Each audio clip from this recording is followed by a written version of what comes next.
It's a wonder Pamela Anderson isn't Secretary of State. Bill is always busy. Think about it. When Jean Chrétien keeps a foreign head of state waiting, what do you think Mr. Chrétien is up to? He's probably in the next room with Herb Gray. The only unpaid staffer, actually he's $1 a year man, licensed to roam the corridors of power with access to our PM at any hour of the day or night is Mitchell Sharp. No disrespect to that gentleman, but I've seen Mitchell Sharp, and he's no Monica Lewinsky. Although, with a beret, our constitutional crisis, what is it? It's Meech Lake, referendums, and retiring the BNA Act. It'll be a cold day in cottage country when hard copy rips the sheets off the repatriation of the Constitution. We have the BNA Act. They have the DNA Act.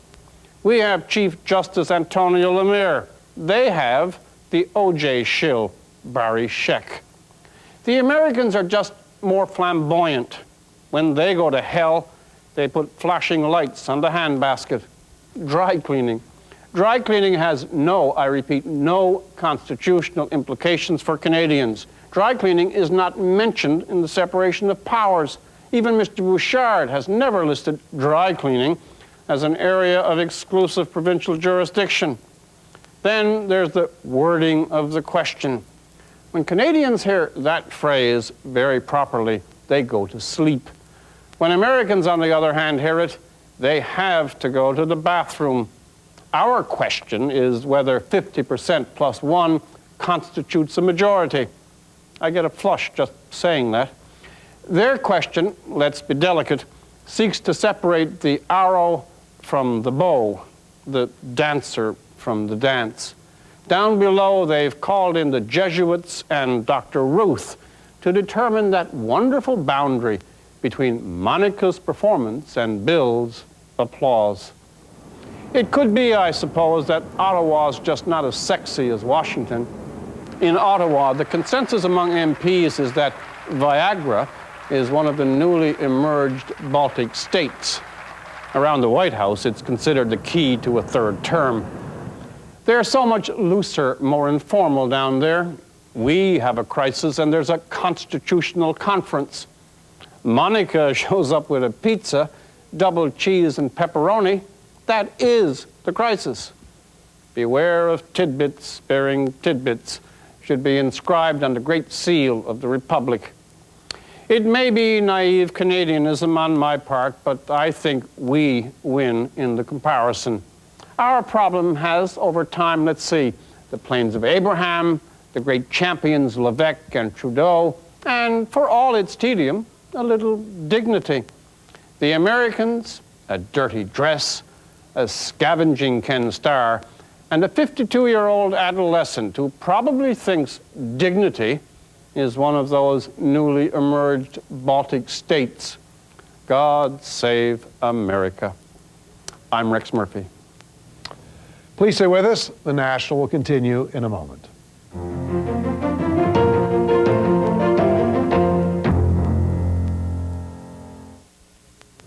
Now, just before I go, here's a preview of what we're working on. I'm Leslie McKinnon in Petty Harbour, Newfoundland, where the cod fishery has been closed for 6 years, and questions are being asked about whether the commercial extinction of this fish could have been prevented. How this ecological and social disaster happened can be traced back to the 70s, when two new forces entered the fishery. One of them was science. The other was a new system to manage the fishery. These disciplines were supposed to act in tandem to guard the resource, the fish. But instead, the science may have been scuttled to protect the system and to meet political ends. Meanwhile, many in Newfoundland believe they're paying the price for putting politics before science. In this most central disaster in the history of Newfoundland, we've never had a public inquiry of any kind, let alone a Royal Commission. And I find that quite telling. That's The Politics of Cod, next week on the magazine. That's The National for this Thursday. For Peter Mansbridge and everyone here, thanks for watching. We'll see you tomorrow. Good night.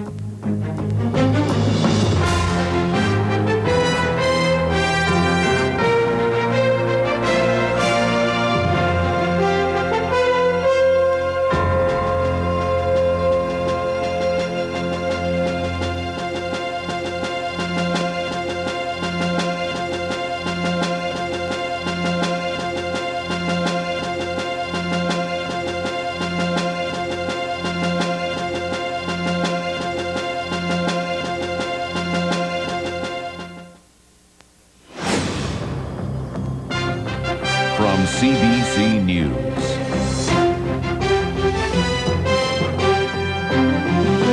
Tonight, Flight 111's final resting place. Some nose sections are located near some tail sections. All of the wreckage is located in a very small area. For the first time, underwater pictures reveal the terrible extent of the devastation. Dirty politics. A conspiracy to intimidate members of Congress. Is the fight over Bill Clinton's possible impeachment moving into the gutter? And new Senate appointments. Jean Chrétien names a senator and sets off an Alberta firestorm. Some stories offensive. Plus, Terry Malevsky on allegations that BC's government used dirty tricks. Dr. Brian Goldman on a Canadian breakthrough in the treatment of a potentially deadly cancer. It's time that we put together a policy that is really grounded. And Sasha Petrusik on a landmark meeting in Canada's north.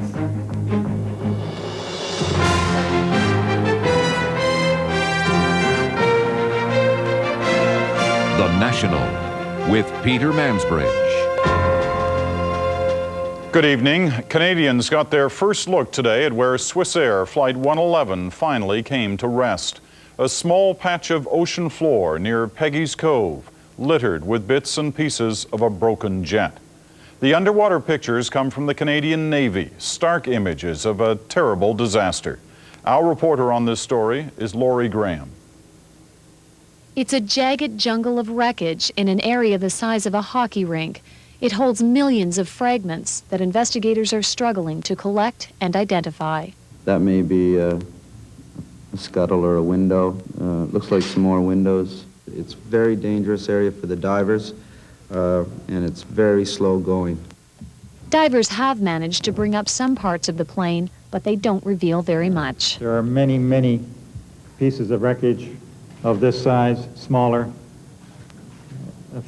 some larger, but this is, for example, from the main landing gear structure area.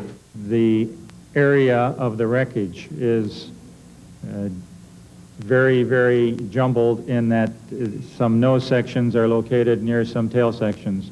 But the investigation is making some progress. Officials have learned that the cockpit voice recorder reveals that the pilots smelled something unusual 3 minutes before they called in the alert. It's been 2 weeks since this Swissair jet crashed into the Atlantic.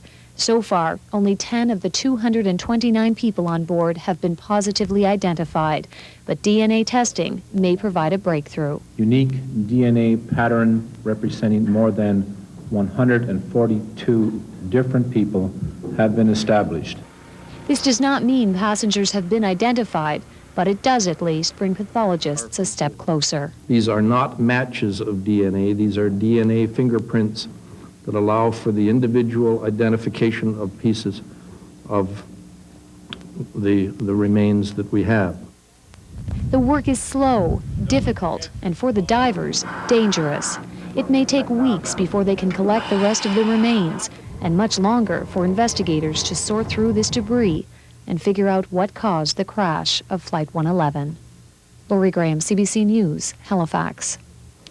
To Washington now, where things got even uglier today. Republicans dealing with the Clinton sex scandal are fuming over new revelations about their sex lives. They say it's an orchestrated campaign run by the White House.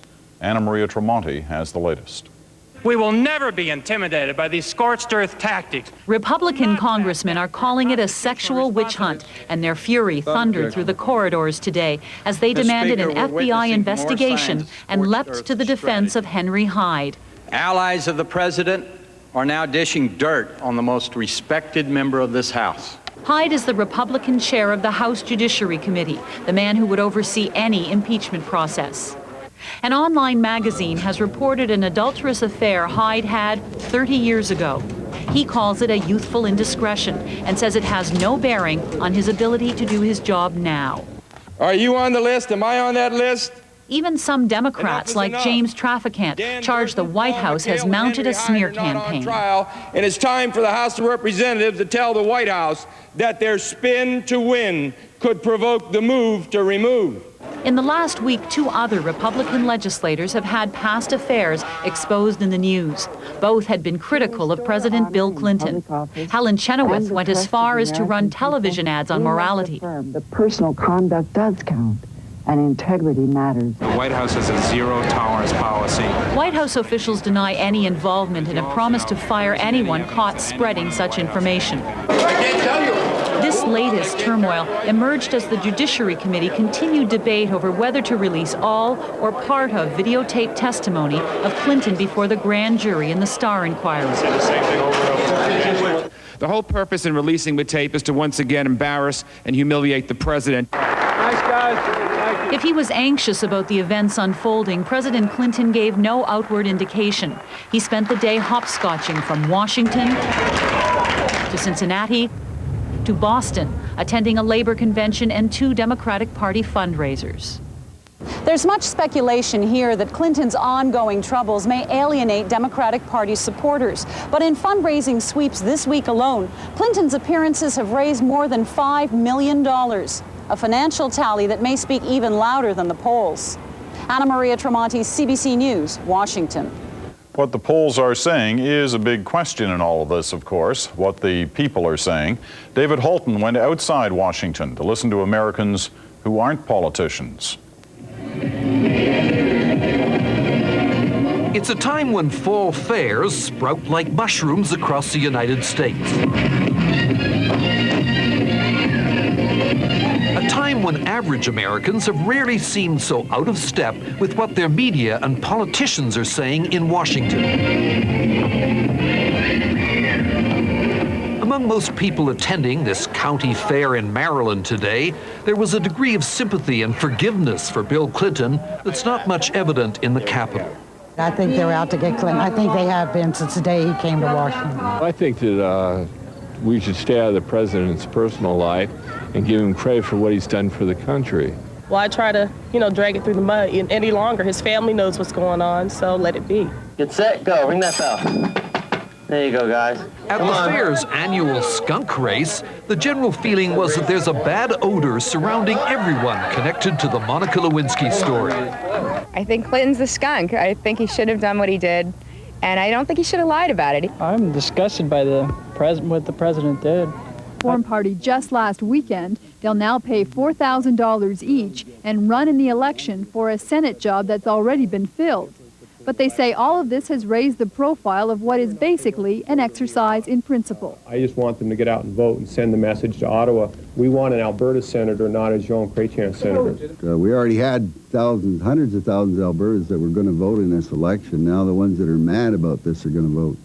Some Albertans are angry that the Prime Minister didn't at least wait for Albertans to hold their election. He doesn't give a shit about Albertans, and it just shows. It's just kind of the East versus the West thing again, that Chrétien's going to do what he wants without listening to what the West wants. Meanwhile, in Edmonton, Alberta's newly appointed senator says he agrees with the principle of an elected Senate. But we have to do this through constitutional change. You cannot do it on an ad hoc basis.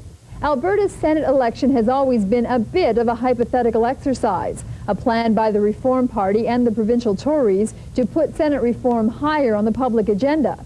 So, in spite of today's announcement, Senate candidates will appear on next month's ballot, and at least 2 of them say the winner should go to Ottawa anyway and sit in the public gallery. Kelly Crow, CBC News, Calgary. New allegations tonight against British Columbia's NDP government. Allegations serious enough that Elections BC is investigating them. A forensic audit will be done of last year's campaigns to recall 3 MLAs after charges the Glenn Clark government broke the rules to make sure those campaigns failed. Terry Malewski explains. Last winter, Pertti Hakanen made history with the first attempt to fire a politician using British Columbia's new recall law. He failed. The NDP's health minister, Paul Ramsey, kept his job when the recall petition fell short. But now, Hakanen wants a police inquiry into alleged dirty tricks by the NDP. And I'd like to request that the RCMP Commercial Crime Squad investigate the allegations thoroughly.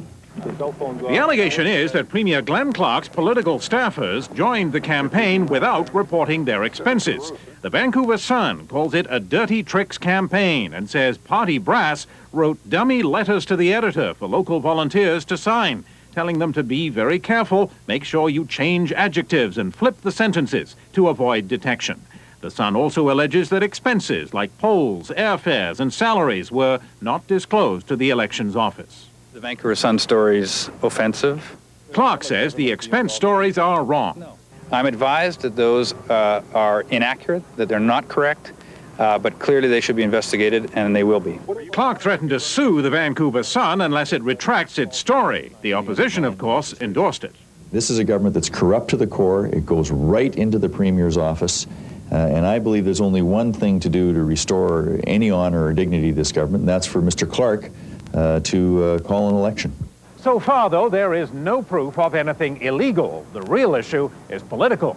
The NDP plainly had to work desperately to hang on to its slim majority in those recall campaigns, and now, with BC sliding into a recession, the opposition would love to have another chance.